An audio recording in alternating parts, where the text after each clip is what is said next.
tiro hoobiyaal ah oo gaaraya 7 ayaa caawa waxaa lagu garaacay qaar ka mid ah degmooyinka gobolka Banaadir. Hoobiyaashan oo dhawaqooda laga maqlay inta badan degmooyinka gobolka Banaadir waxaana ilaa haatan loogeyn goobta sida rasmiga looga soo tuuray. Degmooyinka ay hoobiyaasha ku dhaceen waxaa ka mid ah Xamar Weyne, Xamar Jajab, Shangaani, Waabari, Warta Nabadda iyo Boondheere. sidoo kale hoobiyaashan ayaa ku dhacay agagaarka madaxtooyada Soomaaliya garoonka Aadan Cadde. si rasmi ah looma oga qasaaraha rasmiga ah ee ka dhashay hoobiyaashan. madaxtooyada Soomaaliya oo looga inay ku taal degmada Warta Nabadda ayaa waxay ku fiday qayb ka mid ah degmooyinka ay hoobiyaasha caawa ay ku dhaceen.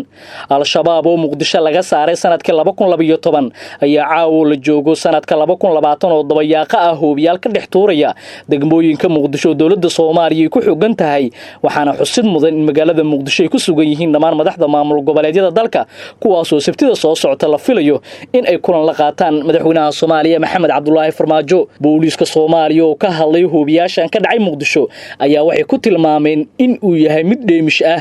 afhayeenka ciidanka booliiska Soomaaliya Sadiiq Aadan Cali ayaa sidan ku xaqiijiyay qoraal uu soo saaray.